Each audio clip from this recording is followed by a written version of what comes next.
on that board. Let's have a look. Let's put it on. Oh. Wow! It's I think it's the best M car they've ever made. Oh my goodness! Yeah, look, yes, it's got It's definitely the one you should have if you want one that's slower than all the other M cars. It's better. It's only it's quicker than a Civic. Yeah. But it's slower than... If you had a choice of M cars, if you lined them all up and said, I'd like the fastest, it wouldn't be that one. Shut up. Better in every single way. Don't say anything. You said that. I don't care what... Have you driven one? You know what? It's a fabulous car. You've driven one. It's a brilliant car. It really, honestly is. This week we are trying to find out which of the new breed of hybrid hypercars is the best. Yes, on day one at the track in Portugal, we established that the McLaren P1 is a mentalist, that the Porsche 918 is very good milk float, and that the Ferrari can do nothing at all. Some of that is true. But now, day two.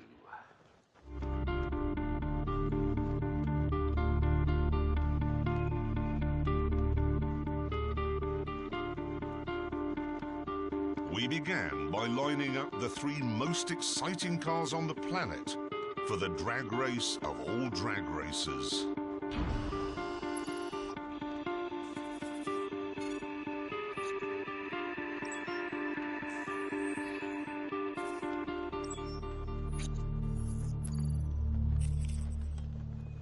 Naturally, this meant engaging launch control, which in the McLaren takes about a fortnight. I have to have the drivetrain in track mode, the aero package in sport mode so that the rear end squats when I set off and gives me more traction. I have to have the DRS button pressed with my thumb to keep the rear wing open, which reduces drag, obviously. Launch control in the Porsche, left foot on the brake, hard, right foot on the throttle, hard, light goes green, left foot off brake, ding! Launch button pressed for 2 seconds, left foot on brake, right foot on throttle. Press launch control, mash the throttle, within 4 seconds, release the brake. 3 seconds later, I have full boost, and I have to set off then within 3 seconds, or the entire system disengages. I'm going to get this wrong, just so you know. I've got a lot to do in here.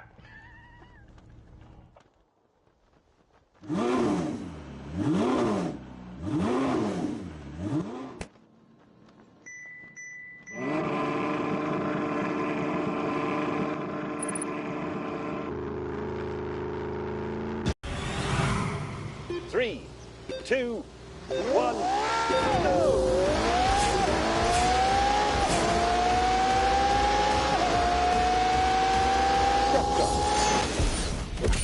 With that sorted, it was time to bring in a racing driver to see which of our cars could do the fastest lap. Our resident American said he wasn't interested because all three cars are probably communist. So instead, we went for a Belgian chap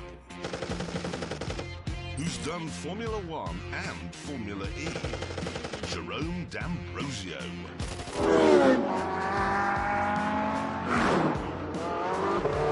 Jerome took the cars out to get a sense of how they handled.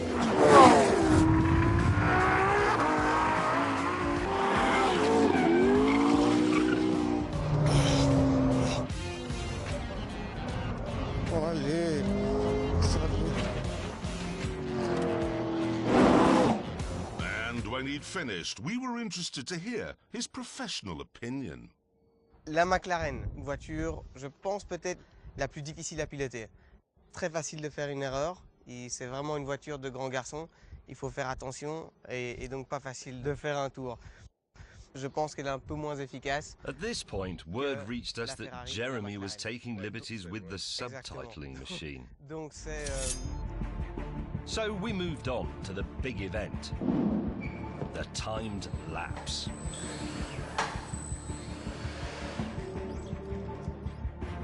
Once the mechanics had finished their preparations, the 3 speed traps were activated.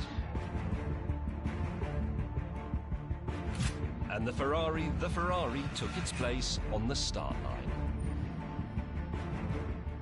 Look how good it looks there.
go and get a cup of tea.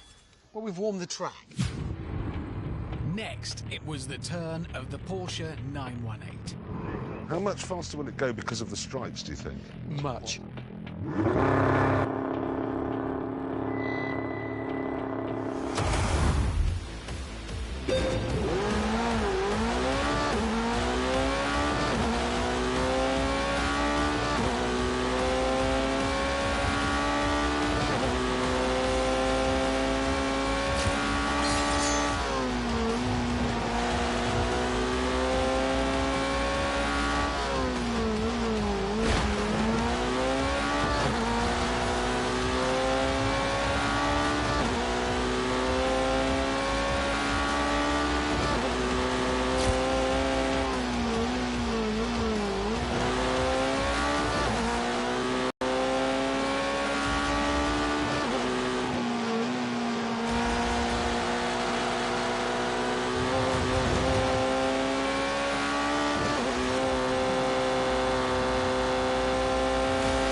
Finally, it was the turn of the Psycho Killer, the trickiest, the edgiest of the three. But I was so confident it'd win, I was prepared to take a massive gamble. If the McLaren isn't the fastest, you two can knock my house down. What? Knock it down. What, your house? Yeah, and I mean that. That's how confident I am that that will be the fastest. That's you know we will do that. Yep. It's a serious bet. Yeah. Fine. If that's not the fastest, Yeah. we can knock your house down. Yep. You know where it is. You've both been. Yeah. I'd love to knock it down.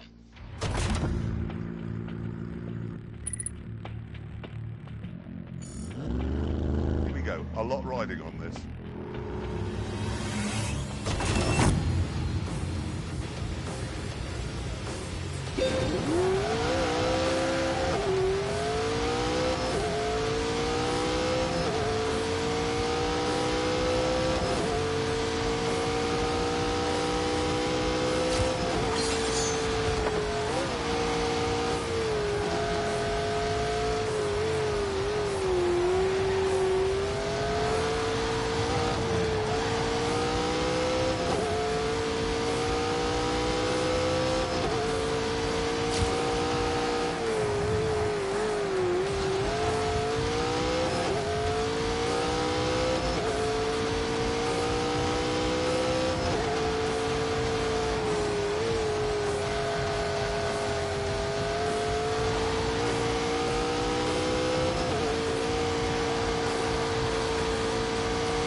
With that, back to the tent.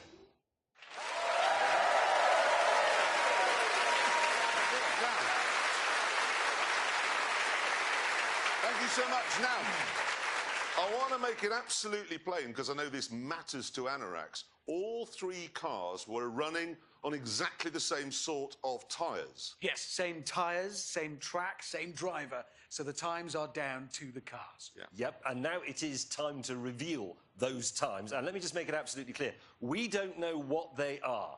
The producers have kept them from us. They're top secret. Yeah. So let's put the scoreboard up and let's begin with The Ferrari, I believe. Let's see what it did it in, please.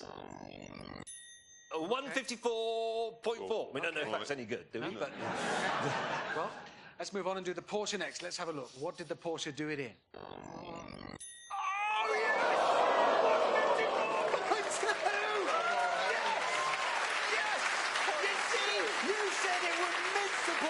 And it didn't mince it. It was slower than the Porsche. I told you, it's just a melon ball. It's slower than my car, which was faster than your car. Yeah, it's 0.2 of a second, and it looks better. Yeah, it did. In my mirror, where it belongs, getting smaller. It's a melon ball, and it lost. Hammond, what? Calm down. All right. Because now we must bring up the time that really matters. Yeah. The one where a lot's at stake. The McLaren, the McLaren P1. Are you nervous? No. Sure. No. Little bit. No, I'm not nervous. Why be nervous? Because you could get like a shopping trolley and keep all your things in it, move around, make some new friends under a bridge somewhere. Hammond. I'd say sell your body. Don't do that. Be quiet. Let's bring up the time of the P1. Here we go. Oh, God. Where is it?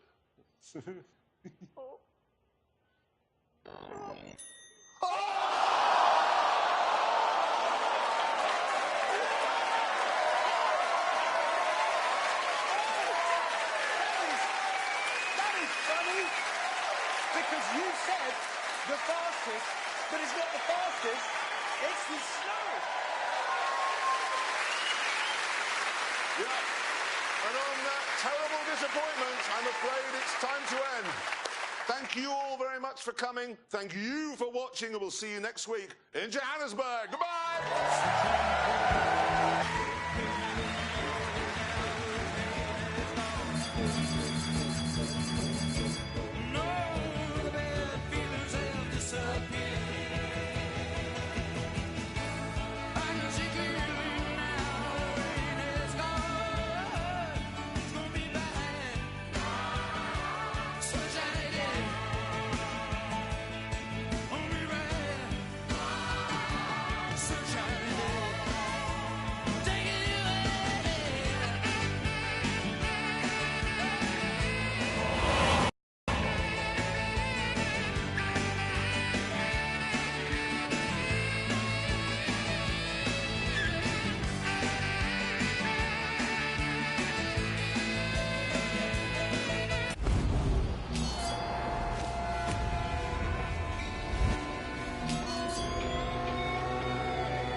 Are we ready, judges?